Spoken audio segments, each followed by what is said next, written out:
Chapter 16 of A Short History of the World by H.G. Wells.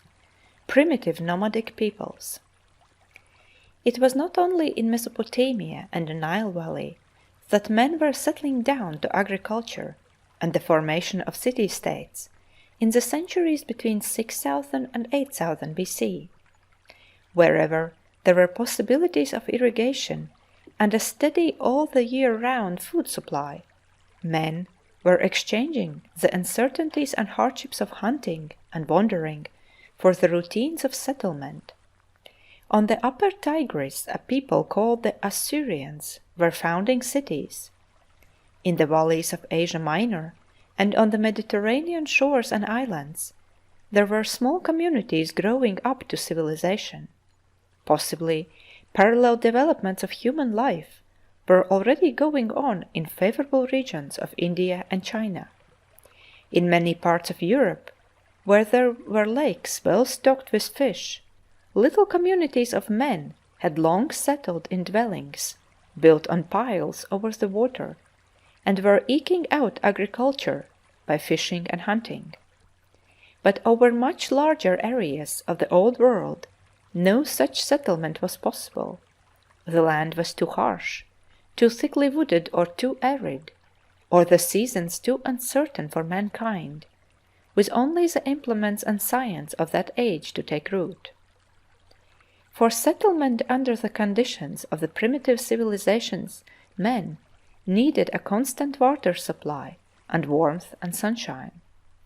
Where their needs were not satisfied, man could live as a transient, as a hunter following his game, as a herdsman following the seasonal grass, but he could not settle. The transition from the hunting to the herding life may have been very gradual.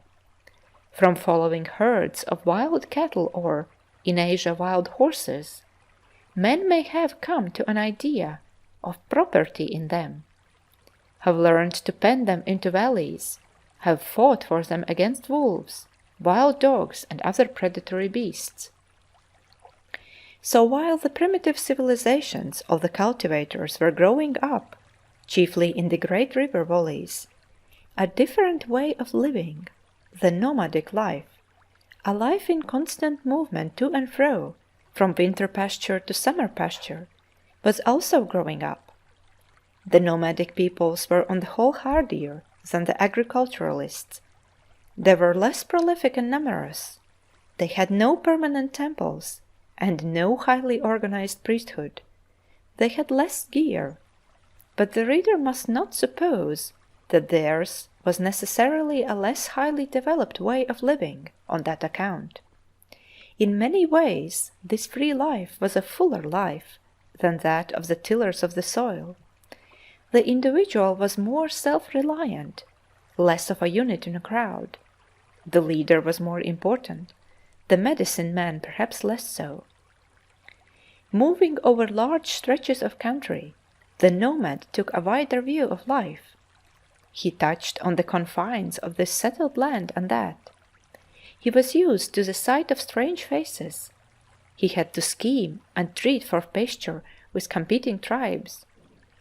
He knew more of minerals than the folk upon the plowlands, because he went over mountain passes and into rocky places.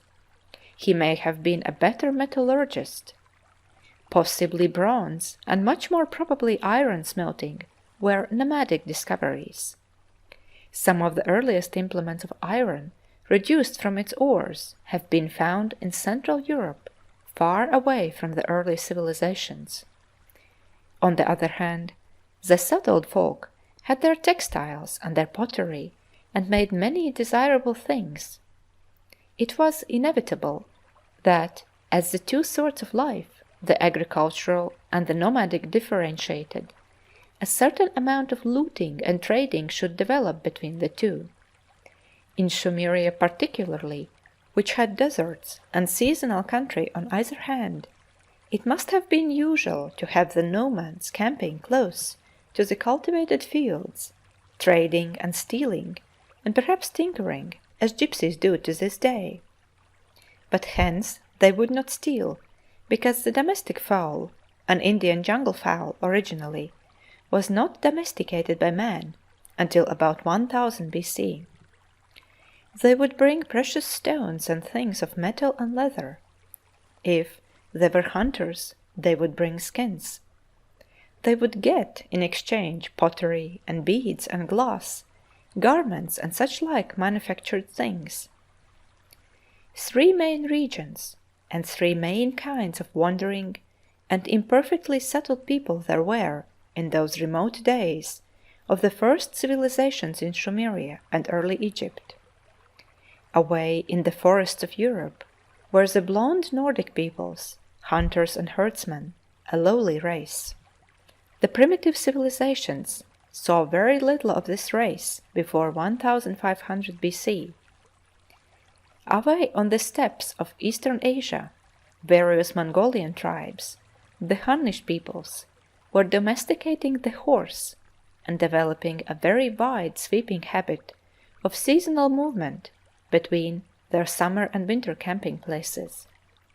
Possibly the Nordic and Hunnish peoples were still separated from one another by the swamps of Russia and the greater Caspian Sea of that time.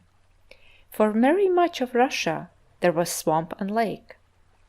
In the deserts, which were growing more arid now, of Syria and Arabia, tribes of a dark white or brownish people, the Semitic tribes, were driving flocks of sheep and goats and asses from pasture to pasture.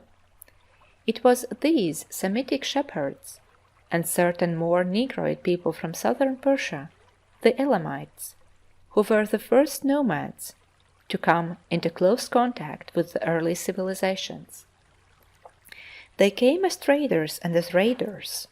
Finally, there arose leaders among them with bolder imaginations, and they became conquerors.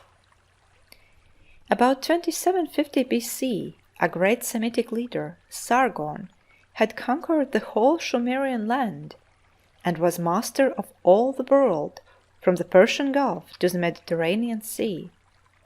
He was an illiterate barbarian, and his people, the Akkadians, learned the Sumerian writing and adopted the Sumerian language as the speech of the officials and the learned. The empire he founded decayed after 2 centuries, and after one inundation of Elamites, a fresh Semitic people, the Amorites by degrees established their rule over Sumeria. They made their capital in what was hitherto been a small upriver town, Babylon, and their empire is called the First Babylonian Empire. It was consolidated by a great king called Hammurabi, circa 2100 BC, who made the earliest code of laws yet known to history. The narrow valley of the Nile lies less open to nomadic invasion than Mesopotamia, but about the time of Hammurabi occurred a successful Semitic invasion of Egypt, and a line of pharaohs was set up, the Hyksos or shepherd kings, which lasted for several centuries. These Semitic conquerors never assimilated themselves with the Egyptians. They were always regarded with hostility as foreigners and barbarians, and they were at last expelled by a popular uprising about 1600 BC.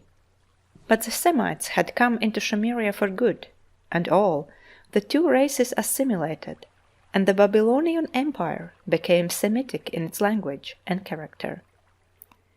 End of chapter 16.